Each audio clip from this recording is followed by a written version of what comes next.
So this is a panel session in Where Next for CPaaS. So we're going to keep this short and sweet because, well, we're running over a little bit of time, so I want to keep this to about 20 minutes. So we'll start with you, David. Okay. Short and sweet answers. What is CPaaS for you? It's not, to me, it's not what people think it is. To me, it's basically programmable telco. And, well, like I said earlier, CPaaS has been around for ages. Communications platform as a service. Faxio is one of them. So Gartner and everybody else lumping everybody into this one category just doesn't make sense. So it confuses people. Basically. Yep. Lewis? Definition of CPaaS is very broad, depending on what you're doing. For a company like us, like Hotspot, it's like using in a simple way to build applications. That's okay. That's very Earth level, but that's at the end of the day. Again, we have to think about the users and what are the use cases. But basically, for me, it's a way of building and scaling business apps. Marco? If you're going to ask me or Tintec, what are you going to remember about CPaaS in the future? So that's a very good definition to me of what something is about what are you going to remember about it. And I think I would go so extreme to say CPaaS is going to be the reason why we're going to see business phone devices to be removed from the desks. I believe there's going to be an end to those devices, and CPaaS is going to be the reason for this because virtualization kicks in. Everybody has a mobile phone, everybody has a computer. There's not going to be a need with CPaaS for business phones as devices anymore. I think you would see headsets replacing that. They're more comfortable anyhow, at least if you ask me. So that's what you're going to remember about CPaaS. It was the reason for this. Excellent. Stacey? For us, CPaaS is pretty simple. It's just about APIs that expose telecoms resources. Doesn't really matter what those resources are, to developers to be able to use easily and simply. So, I mean, No, that's great. Basically it. Excellent. And then Kareem? Yeah, I believe we all agree on the standard definition of a CPaaS being a mashup between programmable telco cloud technologies for an off-the-shelf development environment. But we honestly see it a bit more than that. We see it an accelerator that help our enterprises with their time to market and for them to skip all the red tape and operational headache. And second, it forms one-stop shop for all their communication needs to enable and facilitate their digital transformation enablement. So without the need for getting into the back-end infrastructure and so on. Exactly. So we'll move on to you now for the second question, which is, where is CPaaS going? We believe, again, there are four main pillars, which is contextual communication, going to the right, going to the users on the right channel at the right time with the right content. Second would be an easy and customizable offering for CPaaS, because long time ago, we got the time for developers that are using only CPaaS. Now we see a lot of business users using CPaaS services as well. Third, definitely machine learning, NLP, and bots. It would take the enterprise communication experience to the next level. And I would say fourth, but most importantly, finding the mean to integrate with the existing enterprise systems. Yeah, excellent point. Stacey? Can you repeat the question? No, it's okay. Jet lag, it's okay. Yeah, it's quite away from the West Coast. Where is CPaaS going? So we see, as I spoke about a little bit before, we see CPaaS going, we really see the companies starting to stratify. So companies getting very deep into telco and exposing telco resources, and then other CPaaS players, I mean, as you've seen with some of the presentations, really starting to provide more logic and services on top of these deep telecom resources. And I also fear a little bit that some of the cloud players are getting deeper and deeper into CPaaS as well. I think they're going to be formidable competitors on this side. Very good point. Marco? I think after having seen a lot of unification and merging of different channels into the same platform, You will see now with CPaaS that it's going to be splitting into different areas. So we all agree that different focus areas are necessary. Yep. We have enough channels already. We know how to make them productive, but to actually build out enterprise solutions, you need to specialize. Either on regions, so we have spoken about Twilio, but only 26% of the revenues is like outside of the US. Yep. There is the reason for this. One of the reasons is connectivity is something that is in the telco space, for example, something that you need to aggregate. So you need to go one by one to carriers to actually collect that connectivity, which takes a lot of time. And there are people that are already specialized in that. There are people that are specialized in software solutions already. All of them form the CPaaS space, Yeah. but you will see that segments will build out and become more prominent, and specialized areas will get their own terms and stuff like that. And you should definitely look out for what is it that you need as an enterprise, what's the areas that you're looking for, what are the channels that you're specialized in to make a good vendor selection. Excellent. Okay, so I would add, I mentioned what I would call programmable SaaS. I think it was quite disruptive what Twilio did. First making competition to their own customers, like Talkdesk and other ones.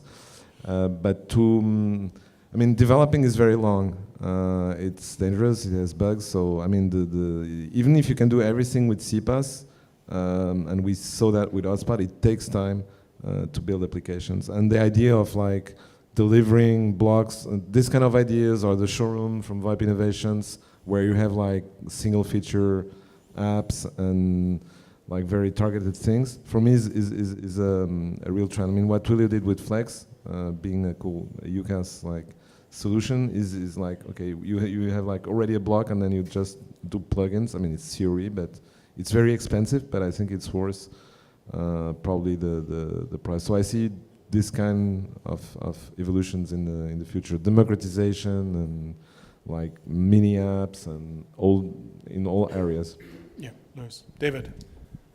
Well, I see it as Legos, basically, building blocks right now. In the future, basically, we're going to see, like we've talked about, what Lewis was alluding to, is really an assembly of services, of value-added point solutions.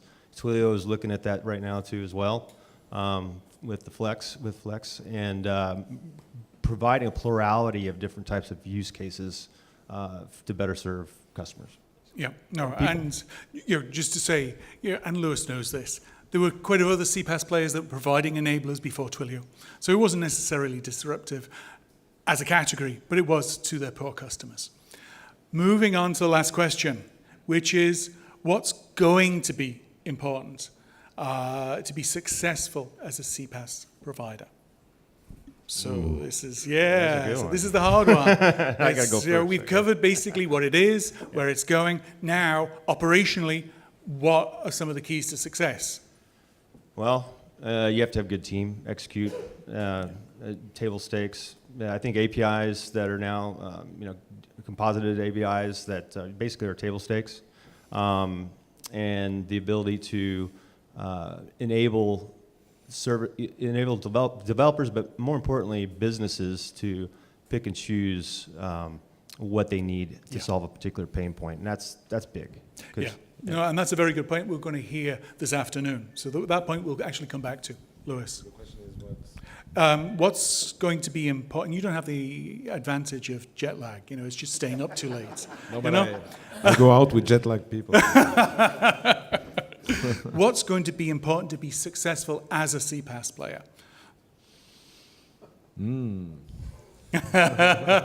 I did send you this question before. Yeah, doesn't I know, necessarily but mean you read it, I understand. Things change from. I know. I think the market will automatically segment, and you cannot have like 10 like identical players. So it can differentiate by different. I think, for instance, we all know Twilio, so we don't know, like maybe Signal Wire targets more like 2600 hertz, Telnex. The list goes on. There's a long list. Exactly. So I think the market at some point will have to concentrate, segment. What it takes is differentiating in some way. And like for instance, VoIP Innovations, build your application, we distribute your application, so it's about business at the end of the day. And the other thing, something I wanted to prepare in the presentation is there was a famous Twilio slide that everybody copied in this space at the beginning. It was like you had like 4 telecom engineers, then the cloud, and then millions of developers. And we could add like a third section to that, which is users or like computer educated people who are not developers.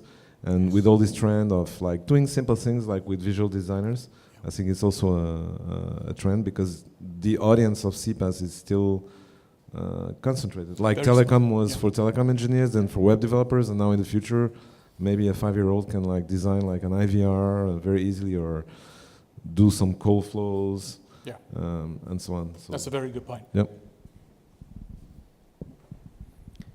I think when you take a look at the variety of CPaaS players, you should not forget that CPaaS by itself is not a business model. Yeah. So whenever you are a CPaaS provider and you want to be successful, you need to understand your end-to-end value creation chain. Because when you provide enterprise functions, the enterprise function has a use case and then has a value, but it also has a value creation chain before that.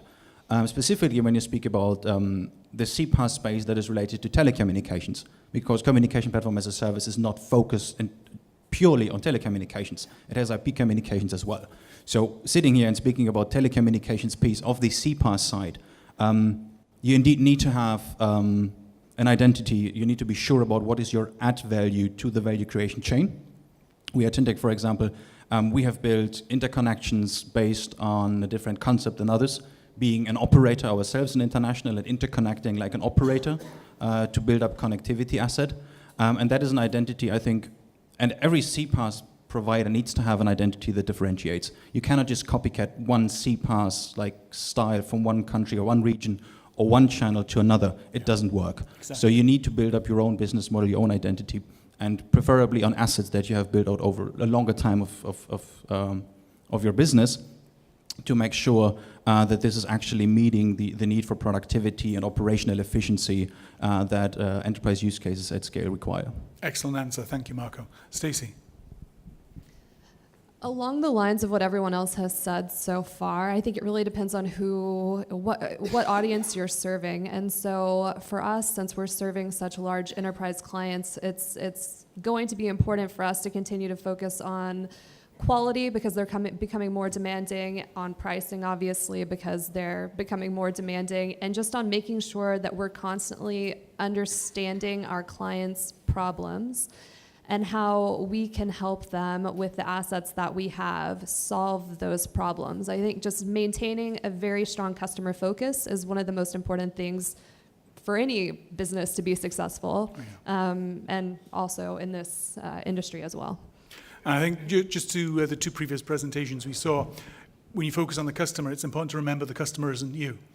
It's basically a segment that you've identified. They have your stats on, as we see with voicemail and with fax. Howard isn't faxing, but he's serving a lot of people that do fax. Kareem. Okay, so again, I'll answer that question based on our experience in the Middle East. So I would definitely first say regional regulatory compliance. It's core for operating and being successful. Second is providing an end-to-end solution for the customers. They need somebody to jump in and get the things done.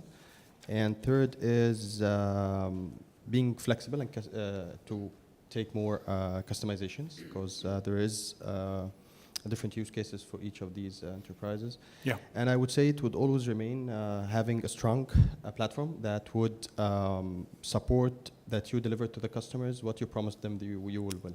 Exactly. So it would remain definitely a key differentiator, strong platform.